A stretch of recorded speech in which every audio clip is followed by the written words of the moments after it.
Fala galera do canal Raul Cunha, salve, salve! Então gente, como eu tinha prometido esse vídeo, sobre as três fases da igreja no Brasil, as três fases da igreja protestante, Antes eu vou estar aqui indicando alguns livros para você ter uma ideia básica. Eu selecionei apenas alguns aqui para indicar, pra você ter uma ideia básica sobre a história do cristianismo, história da igreja. Vou indicar para vocês O Legado de Dr. Martyn Lloyd-Jones, um grande homem de Deus do passado. História Eclesiástica, Eusébio de Cesareia.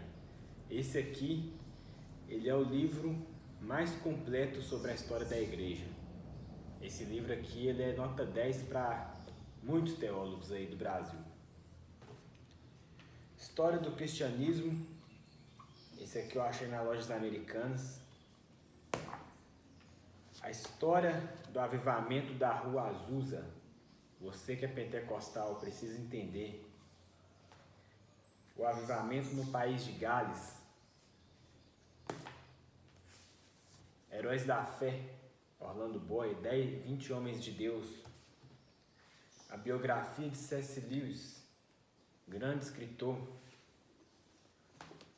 Pecadores na mão de um Deus irado. Você precisa conhecer o sermão Pecadores na mão de um Deus irado. Fogo do Avivamento. Esse livro aqui é o avivamento durante a história, Todos os avivamentos da história estão nesse livro aqui, do Wesley Dury. Então, vamos para o nosso vídeo. Qual que é as três fases da igreja protestante no Brasil? A primeira, a fase tradicional. A primeira igreja que chegou no Brasil foi cerca do ano 1640 a 1670. Foi a Igreja Reformada Francesa. Foi uma comitiva enviada por João Calvino, se eu não me engano, lá da Suíça. Ele tinha a equipe dele ali, as igrejas dele ali na Suíça, na França. Foi pouco depois da Reforma Protestante e ele enviou essa igreja aqui para o Brasil, chamada Igreja Reformada Francesa. Depois veio, se eu não me engano, a Igreja Reformada Holandesa. E cerca de 200 anos depois, 1850, 1860, veio para cá igrejas presbiterianas, igrejas batistas, igrejas metodistas, igrejas luteranas, igrejas episcopal. E essas igrejas tradicionais durou até o ano 1910.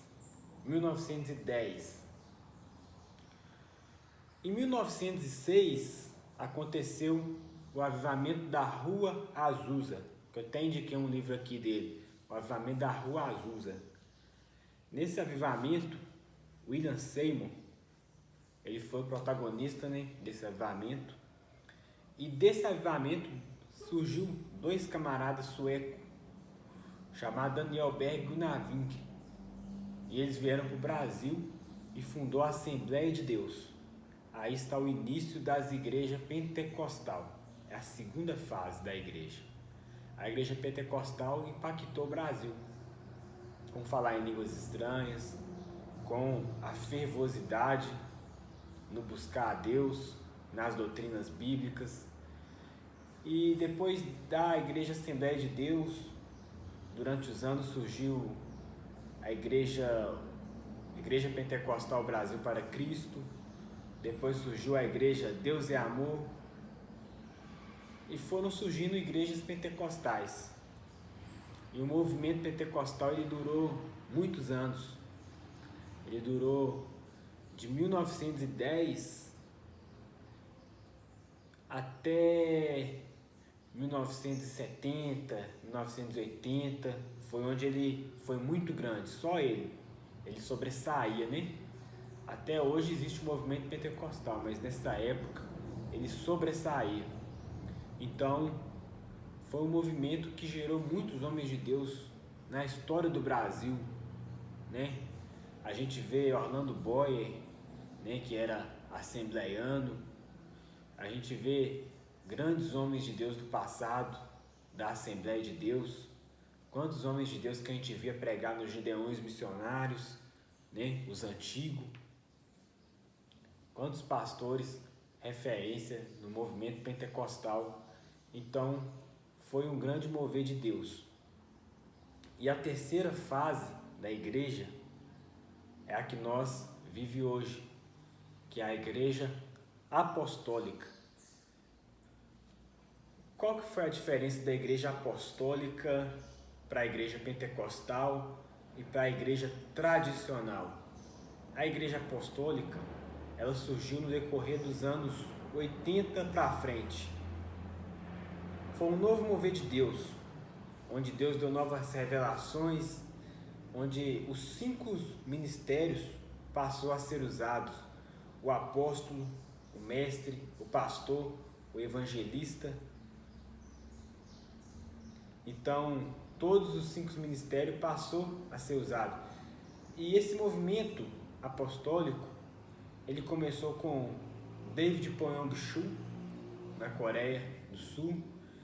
Ele começou com César Castellanos, na Colômbia.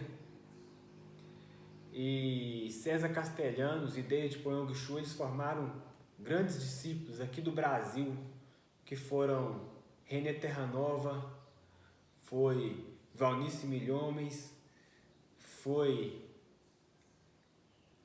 aquela doutora de batalha espiritual, Neuza Tioca.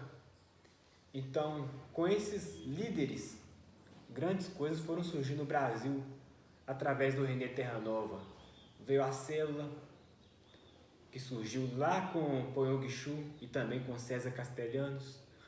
No movimento apostólico, na igreja apostólica, funcionam células, as igrejas na casa. É tipo o restauramento do apostólico, de Atos. Então a gente vê o movimento de batalha espiritual também dando mais ênfase, coisa que não dava ênfase nem no tradicionalismo e muito menos também no pentecostalismo. A gente vê Neuza Tioca, né? A gente vê também muitos ensinamentos sobre falar em línguas estranhas. A gente vê Benny Hinn, a gente vê Peter Wagner, a gente vê Kathryn Kuhlman, a gente vê tantos homens de Deus no Brasil com o movimento apostólico. A gente vê Abe Huber, né, dando mais ênfase às células, ao movimento MDA. O René Terranova também, que introduziu o encontro com Deus no Brasil. E a gente vê tantos homens de Deus que marcou essa geração de 1980 até os dias de hoje. Então, nós estamos no período apostólico. A gente vê células, a gente vê os 5 ministérios, a gente vê apóstolos, a gente vê pastores cheios do Espírito Santo, a gente entende mais sobre línguas estranhas, a gente entende mais sobre fluir no Espírito, a gente entende mais sobre ser discípulo, sobre ser filho, sobre paternidade. Então, isso tudo era assunto que na época do movimento pentecostal não se dava ênfase. Na época do movimento pentecostal se dava ênfase no batismo com o Espírito Santo, nas doutrinas, né? Inferno, céu, santidade. Glória a Deus. É o bastante para a pessoa ser salva. Mas no movimento apostólico destravou tudo o que a igreja tinha direito desde os tempos de Atos dos Apóstolos. Então, o período apostólico, sem dúvida, foi o período que a igreja foi restaurada por completo no Brasil. E nós somos frutos dessa semente. Amém? Então fica aqui mais esse vídeo, as 3 fases da igreja no Brasil. Se você gostou, curte, comenta, compartilha. E nos próximos vídeos a gente vai continuar com conteúdo. Essa semana vai ter vídeo todo dia, até sexta-feira. Sábado e domingo não vai ter, mas até sexta-feira vai estar tendo conteúdo aqui. Muito obrigado. Deus abençoe. Fiquem com Deus.